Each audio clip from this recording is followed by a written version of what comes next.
மக்களுக்காக அங்கே பேசுறதுக்கு குரல்கள் இல்லை. அதுதானே எல்லாருமே போனாங்க, போய் என்ன செஞ்சுறாங்க? அதனால அது நான் என்ன போக மாட்டேன்னு இது அடம் பிடிக்கிறேன்னா போவோம். இம்முறை உறுதியாக நாங்கள் போவோம்.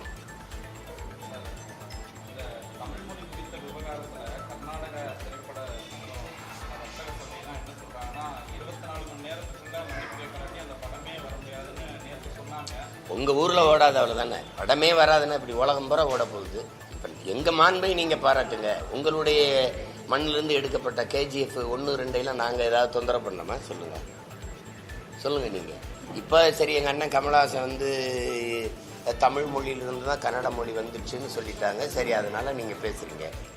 தம்பி விஜய் என்ன பேசினார்? எதுக்கு அவருடைய படம் மெர்சல் எல்லா படத்தையும் தானே பதாகைகள் சோரொட்டியில் கிழிச்சிங்க, படத்தை ஓட விடாமல் தடுத்தீங்க. அவர் என்ன பேசினார்? உங்களுக்கு தமிழர்னாவே ஒரு வெறுப்பு. அதனால அது நீங்க இப்படித்தான் பார்க்கணும். நீங்க தமிழிலிருந்து பிறந்த மொழிங்கிற ஒரு வரலாற்று உண்மையை சொன்னதிலேயே கன்னடர்களுக்கு வெறுப்பு இருக்கு. தமிழிலிருந்து வந்ததுன்னு சொல்றதுக்கு, இந்த உண்மையை ஒத்துக்கிறது கூட மனசில்ல, அவ்வளவு வெறுப்பு இருக்கு. ஆனா அதே கர்நாடகாவிலிருந்து வந்த ராமசாமி பெரியார் அவர்களுக்கு தம்பி தமிழ்னாவே வெறுப்பா இருக்கு. தமிழை சனியை ஒழிங்கிறவங்க. அதே கர்நாடரை வந்து நாங்கள் தமிழர் தலைவராக இருக்கணும், தந்தையாக இருக்கணும். எப்படி இருக்கு பாருங்க. தமிழ்னாவே அவ்வளவு கசப்பு, அவ்வளவு அருவருப்பா இருக்கு அவங்களுக்கு. வரலாற்று உண்மை என்னன்னு பாருங்க. இப்போ நாங்கள் தமிழர்கள், எங்களுடைய தோற்றுவாய் எது, எங்களுடைய தொடக்கம் எது, எங்கள் மொழியினுடைய தொடக்கம் எதுன்னு நாங்கள் வரலாற்று பூர்வமாக சொல்கிறோம். அப்படி கன்னடர்கள் மொழியியல் ஆய்வறிஞர்கள், வரலாற்று ஆய்வறிஞர்கள், தொல்லியல் ஆய்வறிஞர்கள் சொல்லுங்கள், கன்னடம் மொழி எப்போ தோன்றியது, கன்னடம்ங்கிற ஒரு இனம் எந்த காலகட்டத்தில் உருவானதுன்னு சொல்லுங்கள். அப்படிதான், அதுதானே சரி. அது அவங்களுக்கு ஒரு பிரச்சனை பண்ணணும், அதுக்கு இது ஒரு காரணமா ஆயிடுச்சு.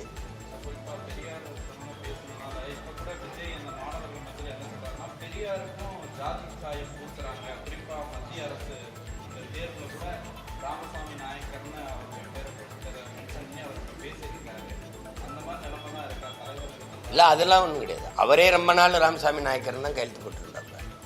தம்பி பெரியார்னு இங்கே ஒரு படம் வந்துச்சுல்ல, இங்கே பெரியார்னு ஒரு படம். அங்கே என்ன, அங்கே ஆந்திராவில் அந்த படம் வரும்போது பேர் என்ன? என்னை பாருங்க, அதுக்கு பேர் என்ன சொல்லுங்க, நீங்க சொல்லுங்க. இல்ல, அங்க போகும்போது நாயக்கர் தான் படம் வந்தது. பெரியார் ராமசாமி நாயக்கர் தான் பேர் வச்சு படம் வெளியிட்டாங்க. அது தெரியுமா தெரியாதா? ரொம்ப நாள் அவர் எழுதின கடிதங்கள் எல்லாமே, முகமது அலி ஜின்னாவுக்குலாம் எழுதின கடிதங்கள்லாம் இருக்குல்ல, அதுல எல்லாம் நாயக்கர் தான் போட்டுக்கோ. வேணா உங்களுக்கு அனுப்பி வைக்குவா அண்ணன் கடிதங்கள் எடுத்து. இன்னைக்கு அவங்க வந்து அது தம்பி ஏதோ சொல்றாரு, அது அதை போய் நம்ம இது பண்ணிக்க வேண்டியது.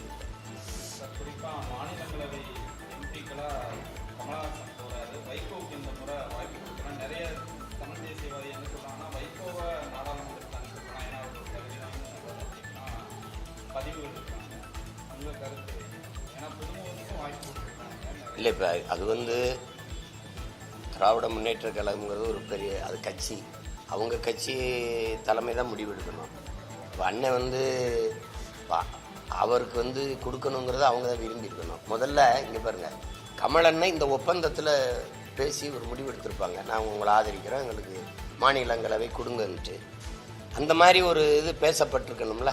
அண்ணனுக்கு அப்படி முதல்ல பேசி கொடுத்துட்டாங்க, ஒரு முறை இருந்துட்டாரு. இம்முறை தருவதா அவங்க வாக்கு கொடுத்தாங்களான்னு தெரியல. அது அண்ணனுக்குமே என்னன்னா, திமுக கட்சியில் என்னை தேர்வு செய்யுங்கன்னு சொல்ல முடியாது. இவர் இன்னொரு கட்சியின் தலைமை, அது கேட்க முடியாது. அவங்கள தான் கொடுத்துருக்கணும். அதை போய் இப்போ அதில் நம்ம போய் கருத்து சொல்லி நீங்கள் அண்ணனுக்கு கொடுக்கலன்னு நம்ம சண்டை போட முடியாதுல்ல.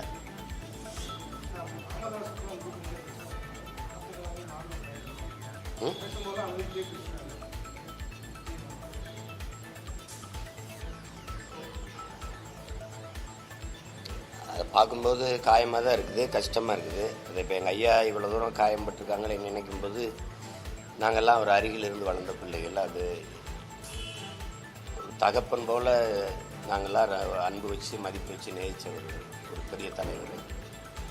தனிப்பட்ட முறையில் எம்எல்ஏலாம் ரொம்ப பேரன்பு வச்சு இருந்த ஒரு தலைவர்.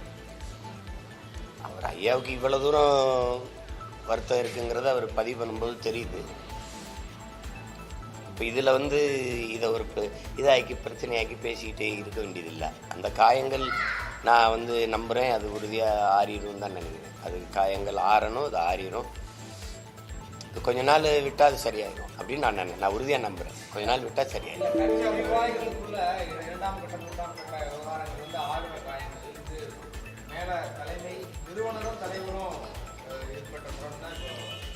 இது என்ன இருக்குது, எங்கள் ஐயாவே சொல்கிறார்ல, தலைவரை அறிவிக்கும் போது ஆற தழுவுனே கட்டி பிடித்தேன் கண்ணீர் வடித்தேன். ஒரு அந்த அதே பாசப்பிணைப்பு நெகிழ்ச்சி வந்து சின்ன சின்ன மன வருத்தங்களே தந்துருக்குது. அதை 2 பேரும் அருகே உட்காந்து பேசி தீர்க்கிற சூழல் இல்லாதனால அது பொதுவெளியில் ஐயா பேச வேண்டியது வந்துருச்சு. அது இப்போ அவர் மனசுக்குள்ள இருந்ததை சொல்லிட்டாரு. அந்த காயம் வடிஞ்சிருச்சு, அது ஆறிட்டோம். அதை போய் நீங்கள் இதுவால் நான் கேட்குறது, இப்போ எங்கள் ஐயா வந்து சொன்னதுனால சின்னையா பற்றி சொல்கிறாரு, இந்த மாதிரி சொல்கிறார். அதனால இந்த நாட்டுக்கு மக்களுக்கு ஒரு பெரிய பிரச்சனை பின்னடைவு, இதனால தான் விலைவாசி ஏறிடுச்சு, இதனால தான் மின் கட்டணம் உயர்ந்துருச்சு, சொத்து வரி உயர்ந்துருச்சுன்னு சொன்னீங்கன்னா பேசலாம்.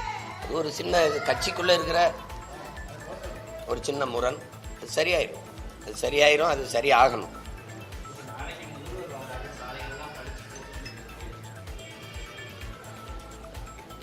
நீங்கள் வாழ்த்துங்க, அடிக்கடி முதல்வர் இப்படி ஒவ்வொரு ஊருக்கும் வரணும்னு சொல்லி வாழ்த்துனீங்கன்னா எல்லா ஊருக்கும் நல்ல பளிச்சுன்னு சாலைகள் வரும். இது சரி, என்ன செய்யுது?